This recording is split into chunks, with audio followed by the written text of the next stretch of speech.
Halo teman-teman, perkenalkan nama saya Rosalinda Yustiawati. Saya murid kelas 9 di CLC Ladang Rajawali.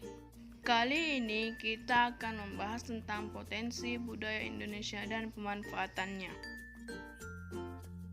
Indonesia dikenal dengan kekayaan dan keragaman budayanya.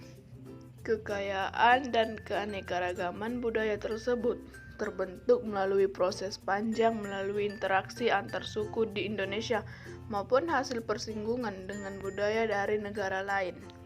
Ketika Portugis datang ke Indonesia, persinggungan dengan budaya Eropa telah menambah kekayaan budaya bangsa Indonesia. Demikian halnya ketika Belanda dan Jepang datang ke Indonesia. Para pedagang dari Cina dan India juga turut menambah kekayaan budaya. Kedatangan mereka juga membawa ajaran agama yang kemudian tersebar luas di Indonesia. Akibatnya, Indonesia memiliki keragaman budaya yang sangat tinggi. Keragaman budaya Indonesia sangat potensial meningkatkan taraf ekonomi masyarakat. Namun, sampai saat ini, keragaman budaya itu belum mampu dimanfaatkan secara optimal untuk menyejahterakan masyarakat.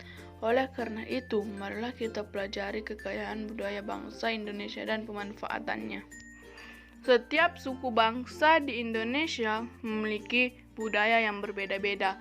Padahal, jumlah suku bangsa yang ada saat ini di Indonesia mencapai 1.128 sensus penduduk 2010. Keragaman budayanya dapat dilihat dalam beragam bentuk seperti bahasa, rumah adat, tarian, dan pakaian. 1. Bahasa. Bahasa yang digunakan di Indonesia terdiri atas bahasa nasional yang diambil dari bahasa Melayu. Selain bahasa nasional, terdapat bahasa daerah yang jumlahnya mencapai 746 bahasa daerah. Bahasa daerah adalah suatu bahasa yang dituturkan di suatu wilayah tertentu. Percakapan antar sesama suku biasanya menggunakan bahasa daerah. Beberapa bahasa daerah yang digunakan seperti bahasa Sunda, Jawa, Aceh, Gayo, Alas, Minangkabau, Betawi, dan Dayak. 2. Rumah adat. Setiap daerah memiliki rumah adat masing-masing yang berbeda antara satu dan lainnya. Selain berbeda dari bentuknya, rumah adat juga sering berbeda dari bahan, bentuk atap, dinding, lantai, dan sebagainya. Berbagai perbedaan tersebut mencerminkan adaptasi manusia terhadap lingkungannya. Misalnya, rumah panggung yang cukup tinggi dibangun dengan pertimbangan menghindari binatang buas masuk ke rumah atau menghindari bahaya banjir. Beberapa contoh rumah adat diantaranya rumah Kerong Bade, Aceh, rumah Joglo, Jawa Tengah, rumah Panjang, Kalimantan Barat, rumah Tongkonan, Sulawesi Selatan, dan rumah Baileo, Maluku. 3. Tarian dan pertunjukan rakyat. Keragaman budaya Indonesia terlihat dari berbagai jenis tarian. Beberapa tariannya dikenal sampai ke mancanegara dan menjadi daya tarik pariwisata. Tarian memiliki makna, pesan atau simbol tertentu. Ada tarian yang melambangkan pemujaan atau rasa syukur terhadap Tuhan, penyambutan tamu, kegembiraan pemuda-pemudi, dan keperkasaan. Contoh tarian yang bersifat pemujaan adalah tari pendet, yang kemudian berubah jadi tarian penerima tamu.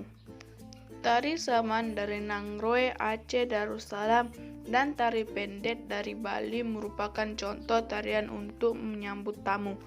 Tari Perang dari Kalimantan dan tari Reog dari Ponorogo merupakan contoh tari perang atau keperkasaan.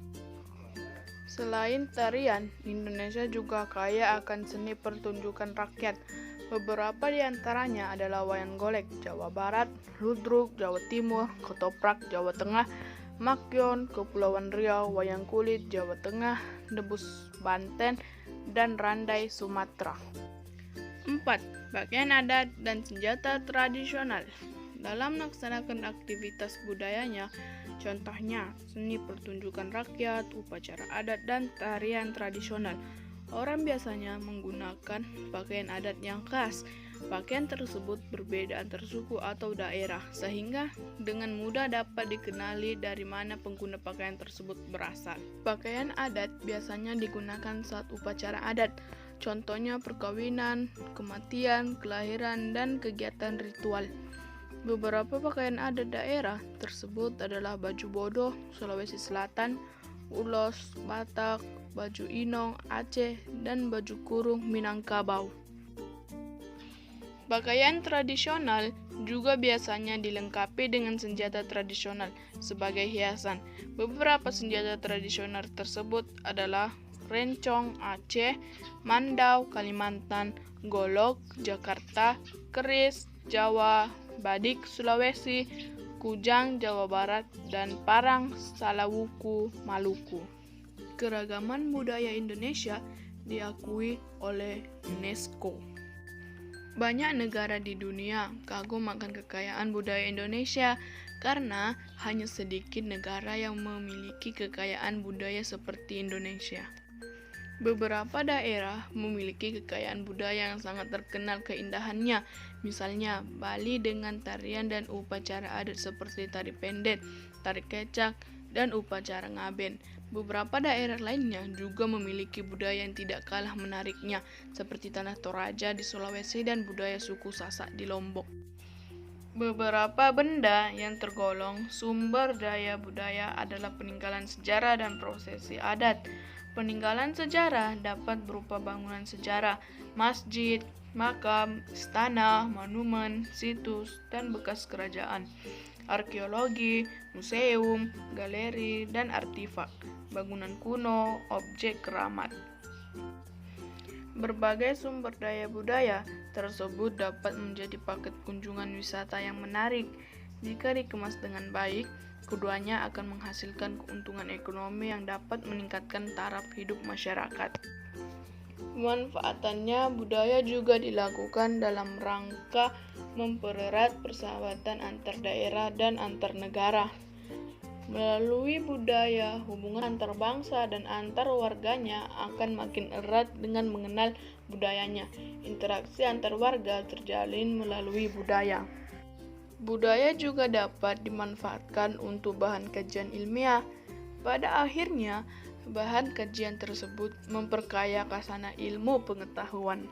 Sekian video pembelajaran dari saya, dan terima kasih sudah menyaksikan.